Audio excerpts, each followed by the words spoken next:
Hi, we're back with Doug Fairbanks. I'm Joe McCusker, putting together a workout for you on a better version of you. We're going to do some exercises now with weights, Doug, that, this is to help our vertical jump. And I'm going to attempt to do these in good form, and please help. If there is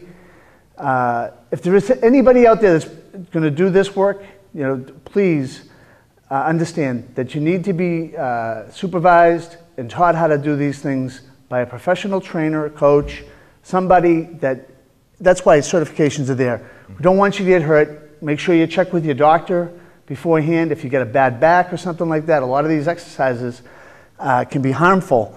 So it's making sure that you're doing the right stuff. Plus, don't go out and load it up with a ton of weight.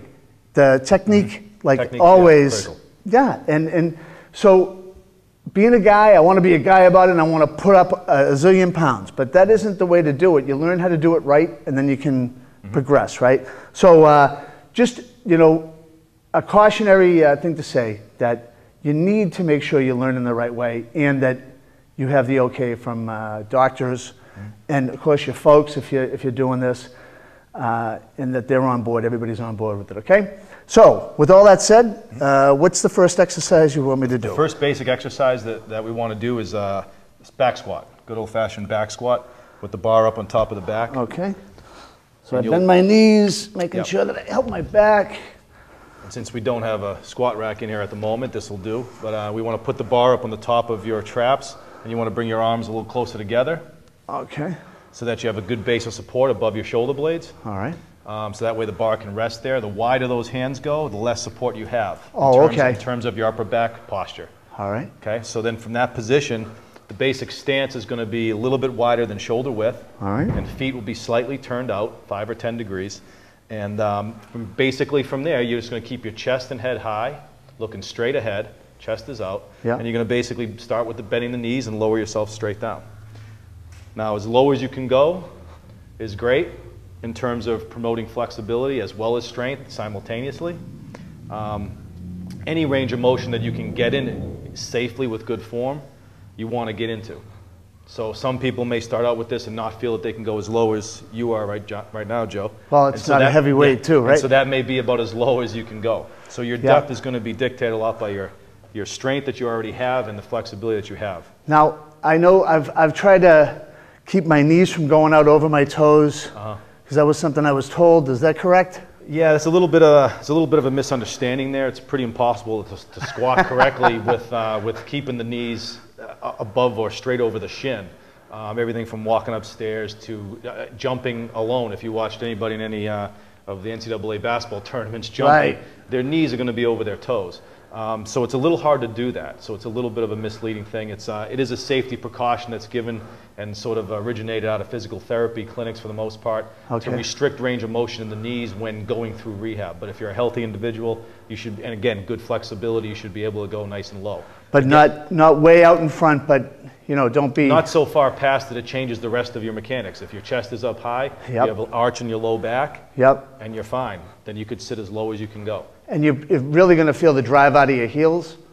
Yes. And the weight should be back? The weight will be pretty much in the middle of your foot. Okay. Again, if the weight's too much on your heels, then you probably have your knees back too much. And that could be a problem. Okay. So this is a good exercise too. It requires a lot of balance. Sure. Which I can always use more of. And this is exactly why when you were saying earlier, technique being so important. If a kid just goes out, an athlete goes out, or myself just goes out and jumps, we don't think too much about it.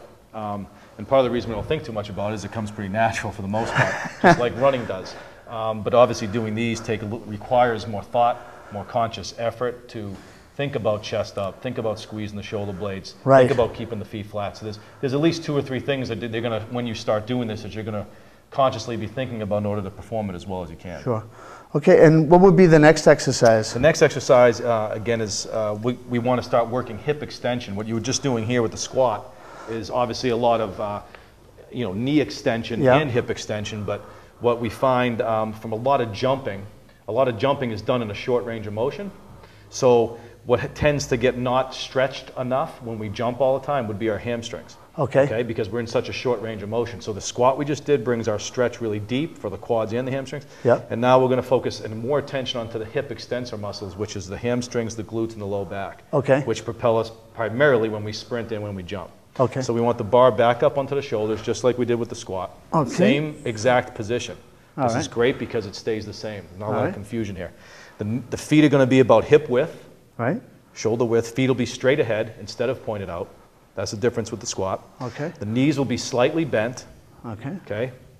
Chest is out. Everything's just like your squat position at the start, except for now, instead of squatting, you're going to pivot from the waist, keep your chest out, head high, and pull back up with your hips. So what you're basically trying to do is keep a low back arch. Okay. The low back stays arched, chest is up and out. Knees are slightly bent. And he's pivoting, Joe is pivoting from his hips and raising himself back up with his hamstrings and his glutes. Your back, if it's nice and flat like Joe's is going to be basically the brace for the weight. It's not the muscle that's typically lifting him up. Right. Some people misunderstand that the back is not a primary lifter, it's a primary mover. It's not helping to really lift him up here. It's being more of a support. Yeah.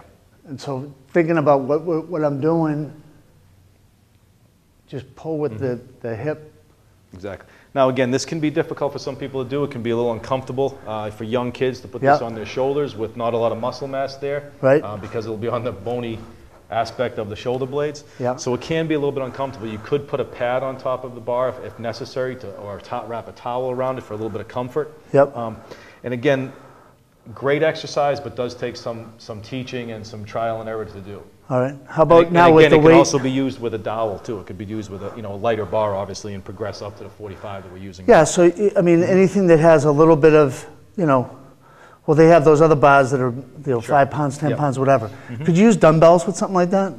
You couldn't use dumbbells with that exercise, but with this exercise we're going to do next, you could use dumbbells with this. And this is what we typically call a Romanian deadlift. It's also termed in a lot of health clubs as a stiff-legged deadlift. Yep. But the knees position is the same as the good morning, so the knees will be slightly bent. Yep. Same position with the chest out, same position with the low back arch. All right. And now in this position here, since he's holding the weight, his upper back muscles between his shoulder blades, his rhomboids and his trapezius muscle primarily, are going to have to do a little bit more tensing on their own because the bar is not on his shoulders to aid Joe with doing that. Right. So he's going to have to put a little more attention on chest out when he has the bar in his hands, especially young kids starting out too to do that. That's the biggest thing we see is the thoracic spine, the upper part of the back, the upper curvature of the spine tends to be really stretched out in a lot of young kids because they don't have enough weight training So you don't want to be bent over. Yeah. So